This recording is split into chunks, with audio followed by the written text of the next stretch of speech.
Hola a todos, en esta ocasión vamos a continuar con nuestro relato de la famosa Odisea de Homero. En el último podcast estuvimos conversando y de los libros 9 hacia el libro 12. Hoy vamos a continuar del libro 13 y si es posible hasta el libro número 24, o sea, el capítulo 24, que es el final de la Odisea. Hay que recordar, haciendo un poquito de memoria, en el libro número 12 estuvimos conversando cómo allí en el libro 12 concluye todo el relato de la travesía de Odiseo, que está contándole todas sus aventuras, en este caso el rey Alcinos, que es el rey de los Faecios. Y tenemos que se hacen todos los preparativos donde los Faecios deciden los feacios deciden llevar a Odiseo de vuelta a Ítaca. Hay que recordar que Odiseo ya para este momento es el único que queda de toda su tripulación, de todos aquellos que en un momento parten hacia la guerra hacia Troya. Es el único que queda luego de todas estas peripecias y travesías. El asunto es que en el libro número 13 precisamente se le entrega una serie de regalos a Odiseo. Y vamos a tener de que el barco marcha y le dan, por supuesto, esta despedida a Odiseo y llegan precisamente a Ítaca, la tierra natal de Odiseo, y él está dormido. Por tanto, los feacios lo toman, lo bajan del barco, lo ponen bajo un árbol y allí colocan todos los tesoros, dan media vuelta y se van. Muy interesante cómo Homero cuenta este relato de lo que acontece. Odiseo ni se ha enterado, está dormido hasta ese momento. Dice el relato de que cuando los feacios regresan y llegan al puerto de Esqueria, Poseidón, furioso, convierte a todos ellos y el barco en piedra. Más tarde tenemos que Odiseo se despierta, pero no reconoce el lugar donde está, porque como estaba dormido y ahora se ha despertado allí, piensa que está en otro sitio, pero la diosa Atenea se le aparece y le dice dónde está y le aconseja de cómo pues vengarse y destruir a todos aquellos que han estado realmente cortejando a su esposa y acabando con toda la propiedad o las propiedades de Odiseo. Para esto, Atena decide transformar a Odiseo en un vagabundo, en un pordiosero. De esta manera nadie los reconoce. Ahí concluye el libro número 13. El libro 14 tenemos que Odiseo va hacia la choza de Eumaeus, que es el cuidador de los cerdos de Odiseo. Este Eumaeus, por supuesto, no lo reconoce porque Odiseo está como un pordiosero, y tenemos entonces de que le da toda una bienvenida y allí Eumaeus le cuenta sobre todos estos hombres que han estado por todos estos años abusando de la confianza de Odiseo y realmente acabando con su herencia y todos los abusos contra la esposa de Odiseo, Penélope. Y también tenemos que le cuenta de toda la situación de lo que estaba aconteciendo por todo este tiempo en Ítaca. Odiseo le dice a Eumaeus, o le predice el retorno de Odiseo, o sea, de él mismo, pero por supuesto, como tiene escondida su identidad, le tiene que contar toda una historia, ¿no? Le cuenta de que él es otra persona, etcétera, toda una historia para convencerle. En el libro número 15, Atena se aparece al hijo de Odiseo llamado Telémaco. Recordemos que había ido a buscar a su padre y se encontraba en Esparta. Atena se le aparece en un sueño y le dice que regrese a casa, pero le advierte de la emboscada que le están preparando los enemigos de él y los enemigos de su padre, aquellos que están gastando la fortuna de Odiseo y todo aquel despilfarro, ahora que él no estaba en casa, y que estaban esperando a Telémaco para darle muerte cuando regresase. Por tanto, despierta a Telémaco del sueño y efectivamente al siguiente día Menelaos, el rey de Esparta, le da una serie de regalos y Telémaco, junto con el hijo de Néstor, hacen un viaje de 2 días de regreso hacia Pilos, que es precisamente donde Néstor es rey, Allí Telémaco toma un barco y regresa a casa. Mientras tanto, Eumaeos y Odiseo siguen contando y compartiendo historias unos con otros, sin saber Eumaeos que Odiseo es aquel pordiosero, ¿no? Al siguiente día Telémaco arriba sin ningún problema a Ítaca y puede evitar la emboscada que le tienen y va directamente hacia la choza de Eumaeos, donde se encuentra también su padre. Y aquí concluye el libro 14, el libro 15. El libro 16 comienza entonces con Telémacos y Eumaeus, que están hablando de las condiciones de Ítaca. Y Telémaco le dice a Eumaeus que vaya a ver a Penélope y que le informe de que su hijo ha regresado sin ningún problema. Atena entonces transforma a Odiseo en su apariencia normal. Y Odiseo se le revela al hijo, ¿no? Y le dice toda la verdad. Y los dos comienzan a planear un plan, ahí en este caso, para vengarse de los 108 enemigos que estaban en este caso tratando de dar muerte a Telémaco y acabar con la fortuna de Odiseo y tomar su esposa y todo lo que le pertenecía. Por tanto, ellos, Telémaco y su padre Odiseo, planean todo, pero no les revelan a nadie la identidad de aquel pordiosero, que es Odiseo en este caso. Aquellos enemigos de ellos, pues no pueden comprender cómo es que su plan ha fallado de darle muerte a Telémaco.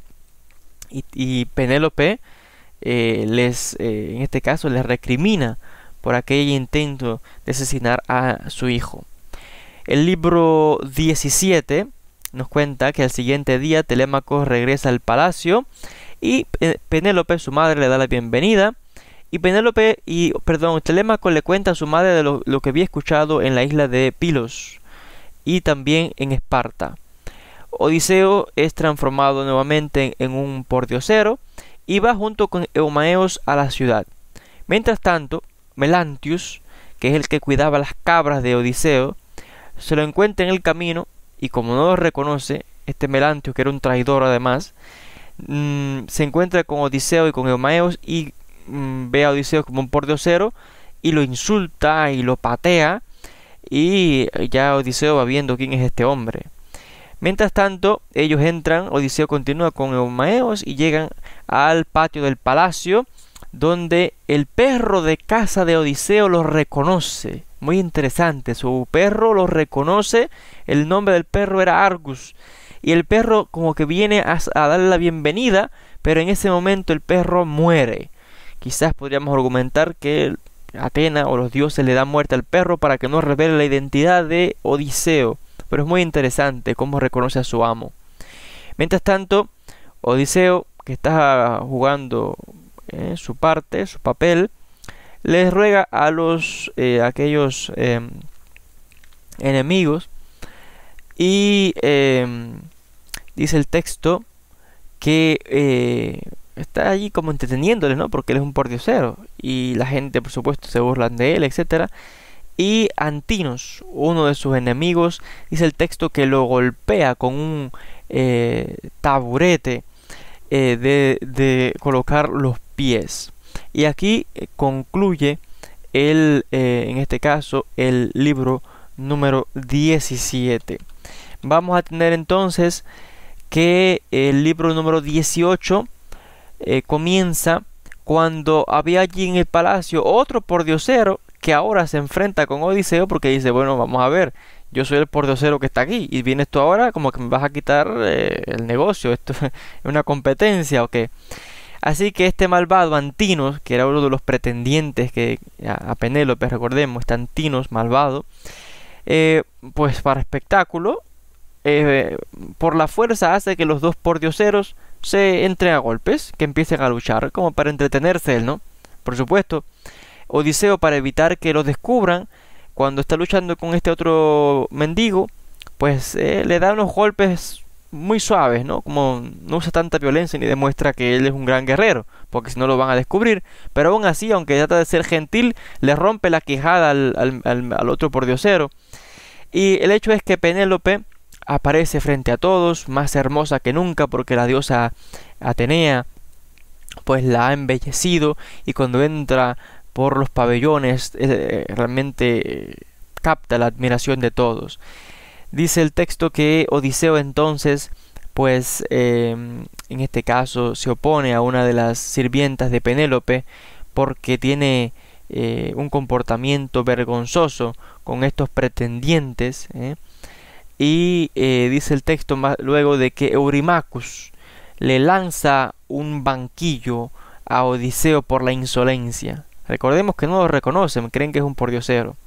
Y aquí concluye el libro número 18. El libro número 19 comienza entonces cuando estos pretendientes dejan la sala, ¿no? Estaban festejando, y cuando se marchan, Odiseo y su hijo Telémacos recogen todas las armas.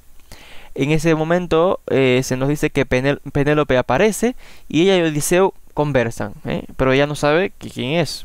Y dice el texto de que Odiseo se inventa toda una historia acerca de él y les revela algunos datos correctos, ¿no? De lo que sabe de Odiseo. Le dice que Odiseo va a regresar y que muy pronto, etcétera, etcétera. Y ella está profundamente movida por estas palabras. Tenemos luego que Euricleia, que era la que había cuidado como de Odiseo cuando era pequeño, recordemos que estas sirvientas que se encargan también de cuidar a los niños de las familias nobles, pues eran también como si fuese una segunda madre.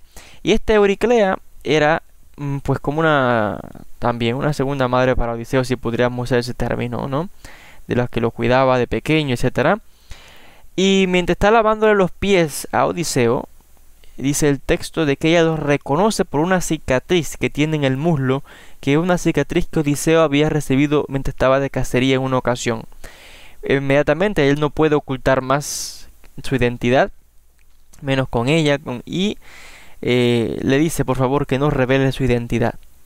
Penélope le dice entonces a Odiseo que ella ha decidido ordenar una competición para el día siguiente, y que ella se va a casar con aquel pretendiente que pueda poner la cuerda en el arco de Odiseo y que dispare una flecha a través de las cabezas de 12 hachas, unas detrás de otra.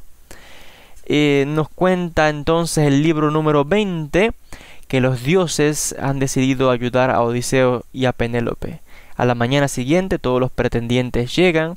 Odiseo, dice el texto, que él va viendo de toda aquella gente que está presente allí quiénes fueron los que se mantuvieron leales a él y quiénes son sus enemigos.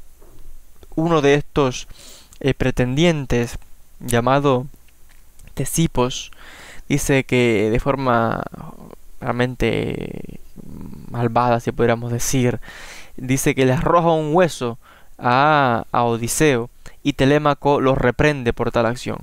Hasta este momento, por supuesto, ellos ven que aquel hombre es un pordiosero, que no es Odiseo, no lo reconocen. Pero ocurre algo muy interesante, es que un revelador de fortunas anuncia la destrucción y muerte de todos aquellos pretendientes. Pero ellos se ríen ante aquello y se ríen en la cara de aquel hombre, porque no dan cabida a tal cosa. El libro número 21 comienza entonces cuando Penélope trae el arco de Odiseo y propone este concurso de disparo, ¿no? Con arco y flecha. Y ponen todas las hachas en orden. Y Telémaco trae de ponerle la cuerda al arco de su padre, de forma como que jugando casi, pero por supuesto no logra hacerlo. Dice el texto que continúan las preparaciones, mientras que Odiseo les revela su identidad a aquellos dos hombres que se habían mantenido fieles, a Eumaeus, que era el que cuidaba de los cerdos, y de Philoetius, otro de sus hombres, que era en este caso también uno de los pastores de Odiseo. Sucede que planean toda una trampa para darle muerte a aquellos pretendientes malvados y cierran las puertas del pabellón donde estaba celebrándose aquella fiesta o aquella competición. Por tanto, cada uno de los pretendientes trata de poner la cuerda al arco, todos fallan, y incluso sus líderes, Antinos e Eurymachus, también no logran ponerle la cuerda al arco de Odiseo, no tienen la fuerza suficiente. Odiseo entonces, imagínense, un pordiosero, le pide a todos allí que le permitan a él también tratar, que le den una oportunidad a ver si le puede poner la cuerda al arco y disparar las flechas a través de las 12 hachas. Por supuesto se opone, vamos a decir, este pordiosero que está pidiendo tal cosa, casarse con la reina, pero al final le dejan y efectivamente Odiseo toma el arco y sin ningún problema pone la cuerda y dispara una flecha sobre las 12 cabezas de las hachas para el asombro de todos. Ahí concluye el libro número 21 y comienza el libro número 22, cuando Telémaco inmediatamente toma las armas y se pone junto a su padre, que inmediatamente se quita todas aquellas vestimentas de pordiosero y se revela ante todos como el gran rey de Ítaca, Odiseo. Inmediatamente toma una flecha y la dispara, dándole muerte a Antinous, aquel malvado. Cuando el otro jefe de aquellos pretendientes, Eurymachus, descubre quién es aquel extraño y se da cuenta de que es Odiseo, inmediatamente trata de excusarse y echarle toda la culpa, en este caso a Antinous, pero Odiseo no le cree e inmediatamente también le da muerte. Los pretendientes se resisten, no pueden escapar, las puertas están cerradas y uno a uno van cayendo por la espada de Odiseo con la ayuda de Telémacos, Eumaeos y Filoetius y también con la ayuda de la diosa Atenea. Melantius, también uno de los pastores de Odiseo que fue un traidor. Recordemos este Melantius fue cuando Odiseo venía con el otro, con Eumaeos, Melantius fue el que lo pateó en el camino y que además fue un traidor que le daba armas a aquellos pretendientes en contra de su propio amo.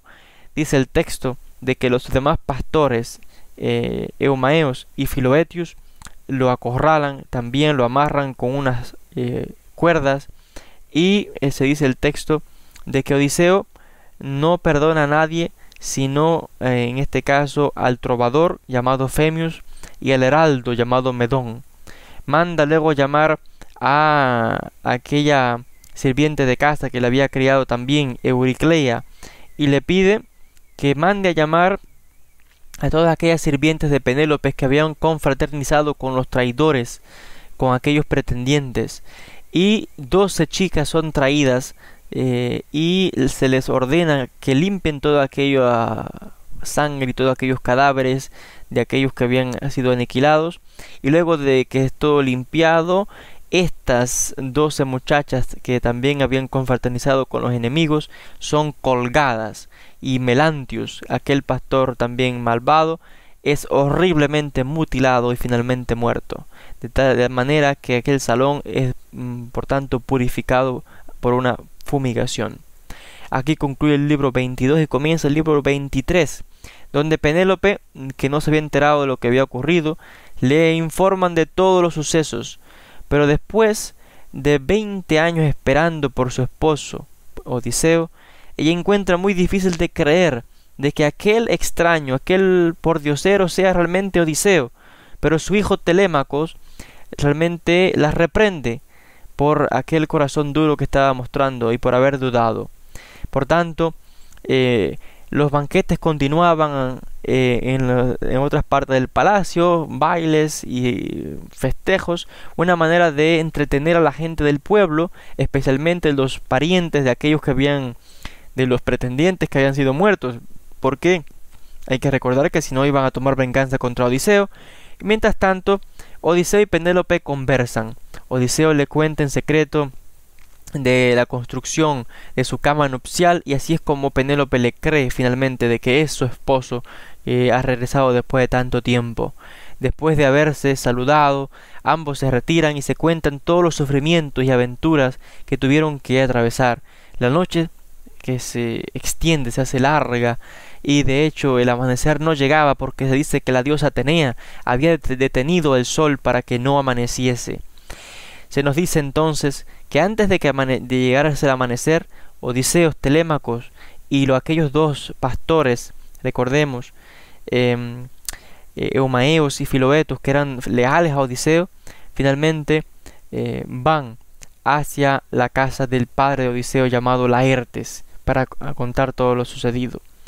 Aquí concluye el libro 23 y comienza el libro número 24 y final de la Ilíada de Homero, donde tenemos en escena a Hermes, mensajero de los dioses, hijo de Zeus, el gran Dios, y se nos dice de que, o se muestra, ¿no?, en el libro 24 la escena donde está Hermes llevando a las almas de aquellos pretendientes que Odiseo y los demás habían muerto. Están llevando a las almas hacia el Hades, y allí en el Hades las almas de estos malvados son se les da la bienvenida, ¿no?, por Aquiles, Patroclus, Antílocus, Áyax y Agamenón. Agamenón envidia a Odiseo porque su esposa había sido fiel, mientras que la suya la había traicionado y le había dado muerte. Se nos dice entonces de que Odiseo llegó a la casa de su padre anciano, y allí se le revela, y es una escena realmente conmovedora de cómo se revela a su padre, y se preparan para defenderse porque ellos esperan lógicamente de que los familiares de aquellos hombres que Odiseo había dado muerte para recuperar lo suyo van también a luchar de vuelta, ¿no?, como en venganza. Y efectivamente aquellos hombres descubren de cómo Odiseo ha regresado, de cómo dio muerte a aquellos enemigos o pretendientes, y se preparan ahora para enterrar a los familiares, pero también atacar a Odiseo y darle muerte. Fíjense qué traidores, de contra que su rey por tanto tiempo estaba alejado y ahora regresa, y son tan traidores que están planeando para darle muerte. Se nos cuenta de que comienza entonces una batalla, un encuentro entre ambos lados, pero de repente tenemos la intervención de los dioses, donde la diosa Atenea, que siempre fue la patrona, guardián de Odiseo y le protegió durante todas sus peripecias, Atenea intercede, y uno de los truenos de Zeus también cae allí para mostrar realmente que los dioses estaban de parte de Odiseo, y la paz vuelve en este caso a ser restaurada.